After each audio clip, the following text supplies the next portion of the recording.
What is natural law ethics? Natural law ethics is a popular name attributed to the model of ethics developed by St. Thomas Aquinas during the medieval period. Because it is developed by St. Thomas Aquinas, natural law ethics is also called Thomistic ethics. The basic idea in natural law ethics is that reason is the source of the moral law and it directs us towards the good. According to Aquinas, the good is the ultimate goal of the person's actions. And for Aquinas, the good is discoverable within the person's nature. This explains why the basic goal of natural law ethics is to do good and avoid evil. Now, how do we know that a person is acting rightly or wrongly? Well, according to Aquinas, an act is morally right if it is done in accordance with a moral law. Now, what is the moral law? As already mentioned, reason is the source of moral law. Hence, the moral law is the dictate of reason.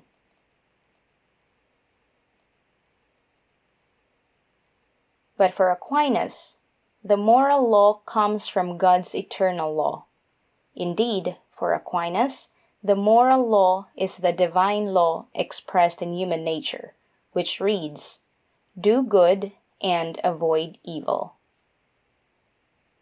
And so, if the moral law is doing good and avoiding evil, how do we know that one is acting in accordance with the good?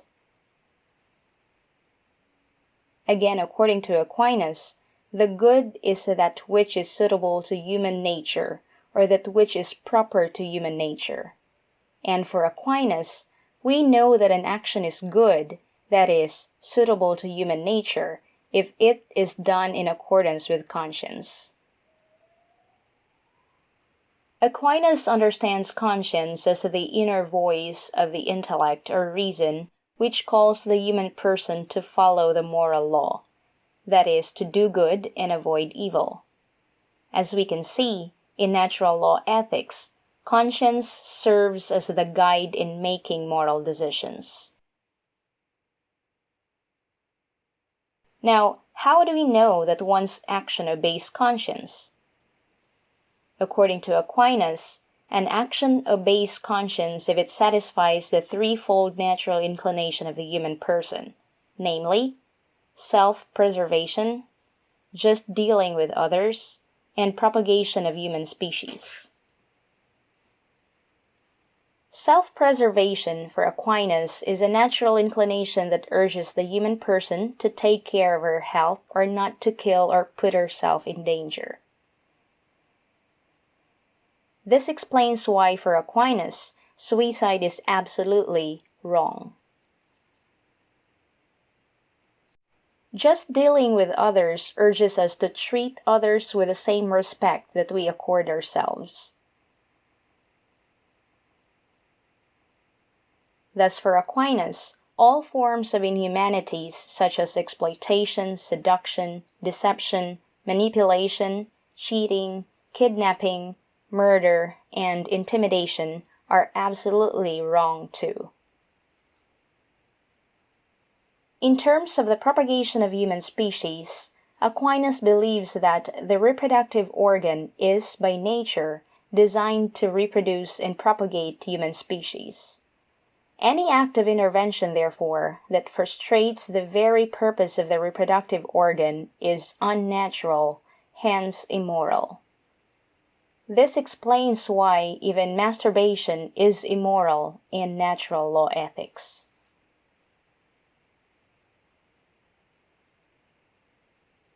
It must be noted that for Aquinas, if at least one of these three natural inclinations of the human person is violated, then an act does not obey conscience. It is therefore immoral. Needless to say, for an action to be considered moral in natural law ethics, it must be done in accordance with conscience. And again, it must be done in accordance with a moral law, that is, doing good and avoiding evil. In addition to the threefold natural inclinations of the human person, Aquinas introduced 3 things that determine the morality of a human act, namely, first, object of the human act, second, its circumstance, and third, its end. The object of the act refers to that which the will intends primarily and directly. It may either be a thing or an action. Take, for example, the physician's act of removing a tumor. As we can see, the direct object of the act is to remove a tumor. Please note that the circumstance and the end are also intended here, but not directly. Now, the circumstance refers to the condition which affects the morality of an action. It is important to note that the circumstance may aggravate or mitigate the morality of the human act. Aquinas classified circumstance into, first, quality of a person, or the who; second, quality or quantity of the moral object, or the what; third, the circumstance of place, or where; fourth, the circumstance of means, or by what means; fifth, the circumstance of end, or why; sixth, manner in which the action is done, or how; and seventh, the time element involved in the performance of the action, or when. As to the first, it is bad to rape a woman, but it is worse to rape a daughter.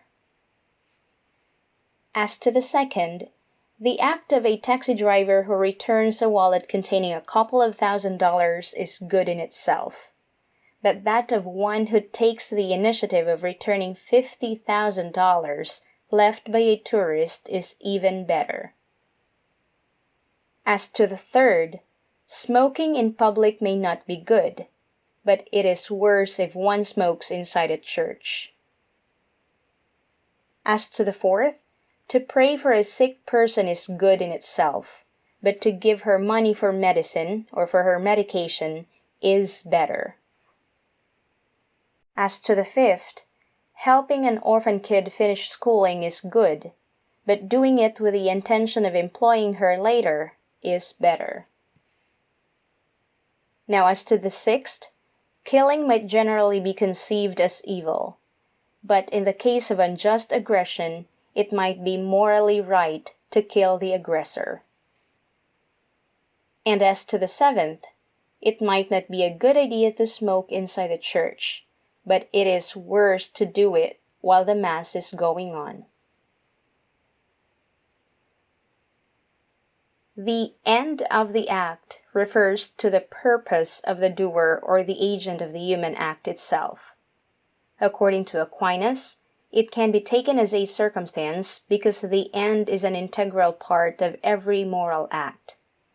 For example, marrying a person one is engaged to is good in itself, but doing so while motivated by the selfish end of, say, taking a big share of an inheritance makes the whole action morally wrong.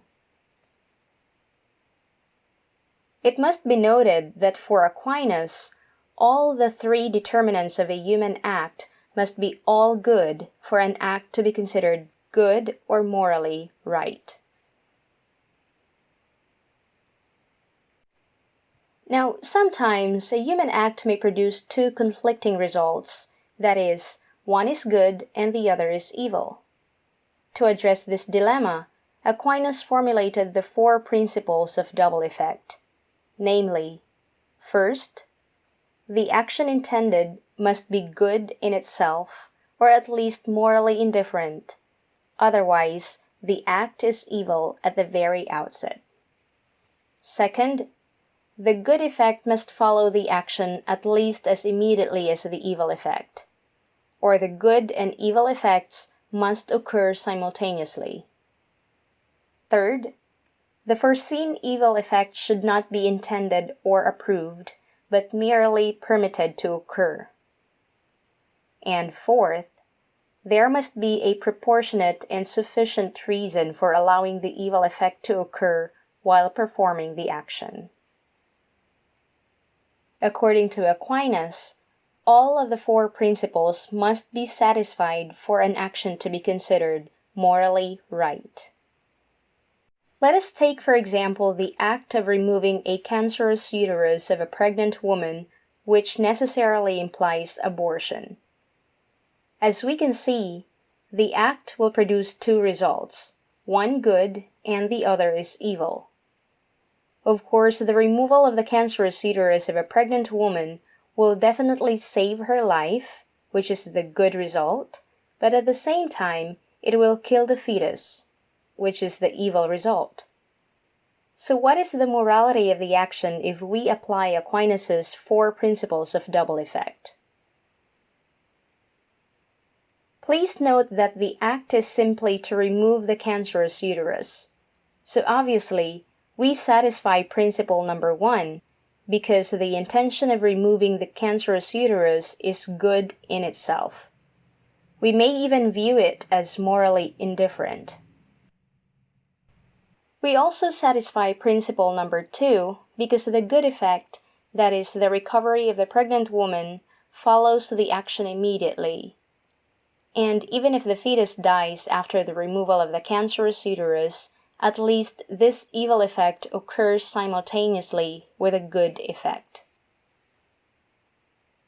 Principle number 3 is also satisfied because abortion, that is, the death of the fetus, was not intended. It was just allowed to happen. As we can see, the main intention of removing the cancerous uterus of the pregnant woman is to save her life. Even if the death of the fetus was foreseen, according to Aquinas, it was just allowed to occur. And lastly, principle number 4 is also satisfied because there is indeed a sufficient reason for allowing the evil effect, that is, abortion or the killing of the fetus, to happen. Needless to say, if we don't remove the cancerous uterus, then we lose both the lives of the woman and the fetus. But if we remove the cancerous uterus, at least, as Aquinas would have us believe, we save one life. As we can see, the removal of a cancerous uterus of a pregnant woman, which implies abortion, is morally right. Let us take another example, that of killing a drug lord. As is well known, illegal drugs have been destroying many lives, both young and old. And so, killing a drug lord will produce a good result. However, the act produces an evil result too, that is, murder. So, what is the morality of the act of killing the drug lord from the vantage point of Aquinas' four principles of double effect? A utilitarian may argue that the act of killing the drug lord is good, as it may produce more benefits, that is, greatest happiness to the greatest number of people concerned. However, for Aquinas, the act of killing the drug lord is intrinsically immoral, because, as we can see, it does not satisfy the first principle of the four principles of double effect. The first principle says that the act must be good in itself, or at least morally indifferent. But the act of killing the drug lord is evil in itself. Hence, even if this act produces more benefits to many people concerned, for Aquinas, it is absolutely immoral.